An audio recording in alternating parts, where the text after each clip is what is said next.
حضرت ابراہیم علیہ السلام کے بیٹے حضرت اسماعیل علیہ السلام کے 12 بیٹے تھے۔ ان کی نسل اس قدر ہوئی کہ مکہ مکرمہ میں سما نہ سکی اور پورے حجاز میں پھیل گئی۔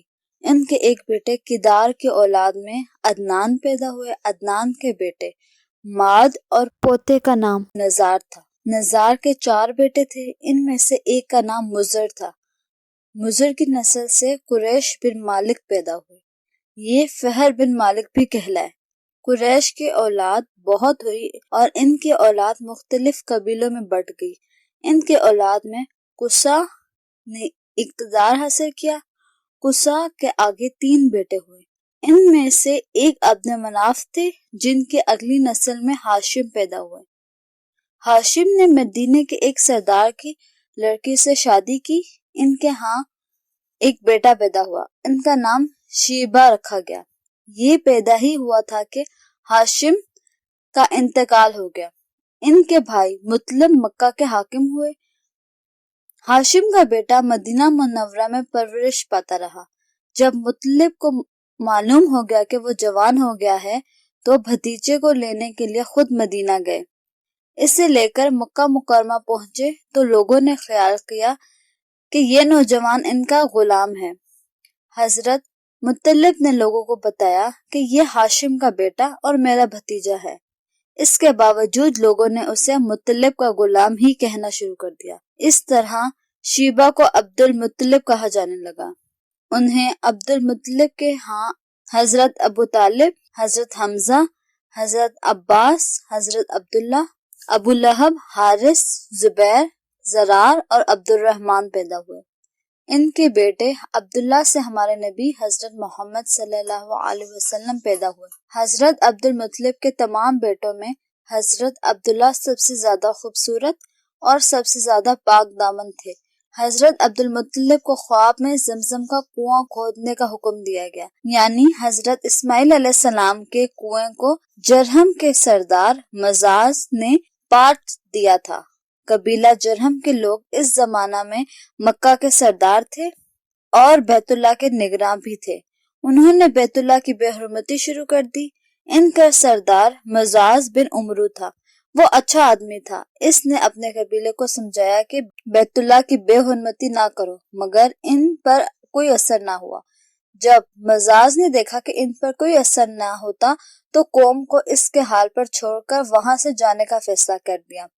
اس نے تمام مال و دولت، تلواریں اور زرہیں وغیرہ خانہ کعبہ سے نکال کر زمزم کے کنویں میں ڈال دی اور مٹی سے اس کو پاٹ دیا۔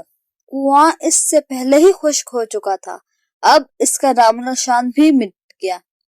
مدتوں سے یہ کنواں بند پڑا رہا۔ اس کے بعد بنو خزاع نے بنو جرہم کو شکست دی۔ بنو خزاع اور قصا کی سرداری کا زمانہ اسی حالت میں گزرا، کنواں بند ہی رہا، یہاں تک کہ قصا کے بعد عبد المطلب کا زمانہ آ گیا۔ انہوں نے خواب دیکھا کہ خواب میں انہیں زمزم کے کنویں کی جگہ دکھائی گئی اور اس کے کھودنے کا حکم دیا گیا۔ حضرت علی رضی اللہ تعالیٰ عنہ سے روایت ہے کہ حضرت عبد المطلب نے بتایا کہ میں حجر اسود کے مقام پر سو رہا تھا کہ میرے پاس ایک آنے والا آیا۔ اس نے مجھ سے کہا کہ طیبہ کو کھودو۔ میں نے اسے پوچھا طیبہ کیا ہے، مگر وہ کچھ بتائے بغیر وہاں سے چلا گیا۔ دوسری طرف رات پھر خواب میں وہی شخص آیا، کہنے لگا برا کو کھودو۔ میں نے پوچھا برا کیا ہے، وہ کچھ بتائے بغیر چلا گیا۔ تیسری رات میں اپنے بستر میں سو رہا تھا کہ پھر وہی شخص خواب میں آیا۔ اس نے کہا مجنونہ کو کھودو۔ میں نے پوچھا مجنونہ کیا ہے، وہ بتائے بغیر چلا گیا۔ اس سے اگلی رات میں پھر بستر پر سو رہا تھا کہ وہی شخص پھر آیا اور بولا زمزم کو کھودو۔ میں نے اس سے پوچھا زمزم کیا ہے۔ اس بار اس نے کہا کہ زمزم وہ ہے جس کا پانی کبھی ختم نہیں ہوتا، جو حاجیوں کے بڑے بڑے مجموعوں کو سیراب کرتا ہے۔ عبد المطلب کہتے ہیں میں نے اس سے پوچھا کہ یہ کنواں کس جگہ ہے۔ اس نے بتایا جہاں گندگی اور خون پڑا ہے اور کوا ٹھونگے مار رہا ہے۔ دوسرے دن عبد المطلب اپنے بیٹے حارث کے ساتھ وہاں گئے۔ اس وقت ان کے ہاں یہی ایک لڑکا تھا۔ انہوں نے دیکھا وہاں گندگی اور خون پڑا تھا اور ایک کوا ٹھونگے مار رہا تھا۔ اس جگہ کے دونوں طرف بت موجود تھے اور یہ گندگی اور خون دراصل ان بتوں پر قربان کیے گئے جانوروں کا تھا۔ پوری نشانی مل گئی تو حضرت عبد المطلب کا دال لے آئے اور کھدائی کے لیے تیار ہو گئے، لیکن اس وقت قریش وہاں آ پہنچے۔ انہوں نے کہا، اللہ کی قسم ہم تمہیں یہاں کھدائی نہیں کرنے دیں گے، تم ہمارے ان دونوں بتوں کے درمیان کنواں کھودنا چاہتے ہو جہاں ہم ان کے لیے قربانیاں کرتے ہیں۔ حضرت عبد المطلب نے ان کی بات سن کر اپنے بیٹے حارث سے کہا، تم ان لوگوں کو قریب نہ آنے دو، میں کھدائی کا کام کرتا رہوں گا، اس لیے کہ مجھے جس کام کا حکم دیا گیا ہے میں اس کو ضرور پورا کروں گا۔ قریش نے جب دیکھا کہ وہ باز آنے والے نہیں تو وہ رک گئے۔ آخر انہوں نے کھدائی شروع کر دی۔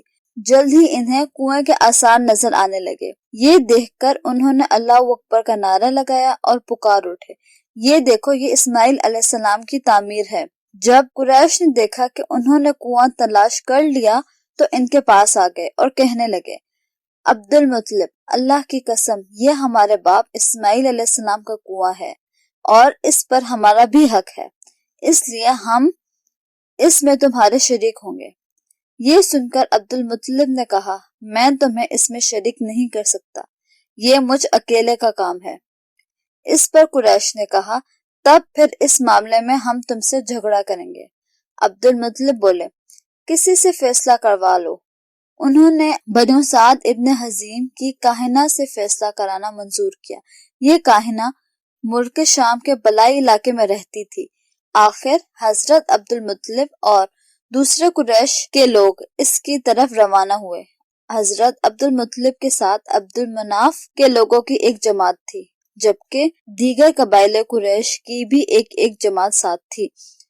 اس زمانہ میں ملک حجاز اور شام کے درمیان ایک بیابان میدان تھا، وہاں کہیں پانی نہیں تھا۔ اس میدان میں ان کا پانی ختم ہو گیا۔ جب لوگ پیاس سے بے حال ہو گئے، یہاں تک کہ انہیں اپنی موت کا یقین ہو گیا، انہوں نے قریش کے دوسرے لوگوں سے پانی مانگا، لیکن انہوں نے پانی دینے سے انکار کر دیا۔ تب انہوں نے ادھر ادھر پانی تلاش کرنے کا ارادہ کیا۔ عبد المطلب اٹھ کر اپنی سواری کے پاس آئے۔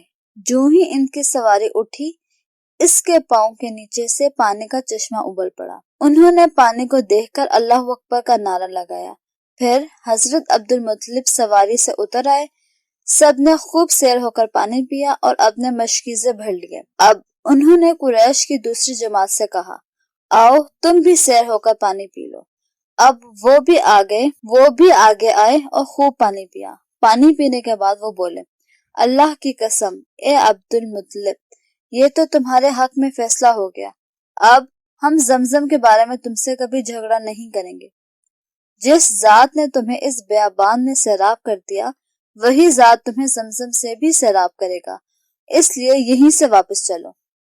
اس طرح قریش نے جان لیا کہ اللہ تعالیٰ حضرت عبد المطلب پر مہربان ہے، لہٰذا ان سے جھگڑنا بے سود ہے اور کاہنہ کے پاس جانے کا کوئی فائدہ نہیں۔ چنانچہ سب لوگ واپس لوٹ آئے۔ واپس آ کر حضرت عبد المطلب نے پھر کنویں کی کھدائی شروع کر دی۔ ابھی تھوڑی سی کھدائی ہی کی ہوگی کہ مال، دولت، تلواریں اور زرہیں نکل آئیں۔ اس میں سونا اور چاندی وغیرہ بھی تھی۔ یہ مال اور دولت دیکھ کر قریش کے لوگوں کو لالچ نے آ گھیرا۔ انہوں نے حضرت عبد المطلب سے کہا، اے عبد المطلب، اس میں ہمارا بھی حصہ ہے۔ ان کی بات سن کر حضرت عبد المطلب نے کہا، نہیں، اس میں تمہارا کوئی حصہ نہیں، تمہیں انصاف کا طریقہ اختیار کرنا چاہیے۔ آؤ 500 کے تیروں سے قرآن ڈالیں۔ انہوں نے ایسا کرنا منظور کر لیا۔ 2 تیر کعبے کے نام سے رکھے گئے، 2 حضرت عبد المطلب کے اور 2 قریش کے باقی لوگوں کے نام کے۔ پانسا بھینگا گیا تو مال اور دولت کعبہ کے نام نکلا، تلواریں اور زرہیں عبد المطلب کے نام اور قریشیوں کے نام کے جو تیر تھے وہ کسی چیز پر نہ نکلے۔ اس طرح فیصلہ ہو گیا۔ حضرت عبد المطلب نے کعبے کے دروازے کو سونے سے سجا دیا۔ زمزم کی کھدائی سے پہلے حضرت عبد المطلب نے دعا مانگی تھی کہ اے اللہ، اس کی کھدائی کو مجھ پر آسان کر دے، میں اپنا ایک بیٹا تیرے راستے میں ذبح کروں گا۔ اب جب کہ کنواں نکل آیا تو انہیں خواب میں حکم دیا گیا اپنی منت پوری کرو یعنی ایک بیٹے کو ذبح کرو۔ حضرت عبد المطلب کو یہ حکم اس وقت دیا گیا تھا جب وہ اپنی منت بھول چکے تھے۔ پہلے خواب میں ان سے کہا گیا منت پوری کرو، انہوں نے ایک مینڈھا ذبح کر کے غریبوں کو کھلا دیا۔ پھر خواب آیا اس سے بڑی پیش کرو، اس مرتبہ انہوں نے ایک بیل ذبح کر دیا۔ خواب میں پھر یہی کہا گیا اس سے بھی بڑی پیش کرو، اب انہوں نے خواب میں پھر یہی کہا گیا کہ اس سے بھی بڑی پیش کرو، اب انہوں نے اونٹ ذبح کیا۔ پھر خواب آیا اس سے بھی بڑی چیز پیش کرو، انہوں نے پوچھا اس سے بھی بڑی چیز کیا ہے؟ تب کہا گیا اپنے بیٹوں میں سے کسی کو ذبح کرو جیسا کہ تم نے منت مانی تھی۔ اب انہیں اپنی منت یاد آئی، اپنے بیٹوں کو جمع کیا، ان سے منت کا ذکر کیا، سب کے سر جھک گئے، کون خود کو ذبح کرواتا؟ آخر حضرت عبداللہ بولے ابا جان آپ مجھے ذبح کر دیں۔ یہ سب سے چھوٹے تھے، سب سے خوبصورت بھی تھے، سب سے زیادہ محبت بھی حضرت عبد المطلب کو انہی سے تھی، لہٰذا انہوں نے قرآن اندازی کرنے کا ارادہ کیا۔ تمام بیٹوں کے نام لکھ کر قرآن ڈالا گیا، حضرت عبداللہ کا نام نکلا۔ اب انہوں نے چھری لی، اب حضرت عبداللہ کو بازو سے پکڑا اور انہیں ذبح کرنے کے لیے نیچے لٹا دیا۔ جو ہی باپ نے بیٹے کو لٹایا حضرت عباس سے ضبط نہ ہو سکا، فوراً آگے بڑھے اور بھائی کو کھینچ لیا۔ اس وقت یہ خود بھی چھوٹے سے تھے۔ ادھر باپ نے حضرت عبداللہ کو کھینچا، اس کھینچا تانی میں حضرت عبداللہ کے چہرے پر خراشیں بھی آئیں، ان خراشوں کے نشانات ان کے چہرے پر مرتے دم تک باقی رہے۔ اسی دوران بنو مخزوم کے لوگ بھی آگے، انہوں نے کہا آپ اس طرح بیٹے کو ذبح نہ کریں، اپنے رب کو راضی کرنے کے لیے بیٹے کا فدیہ دے دیں۔ اب سوال یہ تھا کہ فدیہ کیا دیا جائے۔ اس کی ترکیب یہ بتائی گئی کہ ایک کاغذ پر 10 اونٹ لکھے جائیں، دوسرے پر حضرت عبداللہ کا نام لکھا جائے۔ اب 10 اونٹ والی پرچی نکلے تو 10 اونٹ قربان کر دیے جائیں گے، اور اگر حضرت عبداللہ والی پرچی نکلے تو 10 اونٹ کا اضافہ کر دیا جائے گا، پھر 20 اونٹ والی پرچی اور حضرت عبداللہ والی پرچی ڈالی جائے گی۔ اب اگر 20 اونٹ والی پرچی نکلے تو 20 اونٹ قربان کر دیے جائیں گے، ورنہ 10 اونٹ اور بڑھا دیے جائیں گے۔ اس طرح 10-10 کر کے اونٹ بڑھاتے جائیں۔ حضرت عبد المطلب نے ایسا ہی کیا، 10-10 اونٹ بڑھاتے چلے گئے، ہر بار حضرت عبداللہ کا نام نکلتا چلا گیا، یہاں تک کہ اونٹوں کی تعداد 100 تک پہنچ گئی۔ تب کہیں جا کر اونٹوں والی پرچی نکلی، اس طرح ان کی جان کے بدلے 100 اونٹ قربان کر دیے گئے۔ حضرت عبد المطلب کو اب پورا اطمینان ہو گیا کہ اللہ تعالیٰ نے حضرت عبداللہ کے بدلے 100 اونٹوں کی قربانی منظور کر لی ہے۔ انہوں نے کعبے کے پاس 100 اونٹ قربان کیے اور کسی کو کھانے سے نہ روکا، سب انسانوں، جانوروں اور پرندوں نے ان کو کھایا۔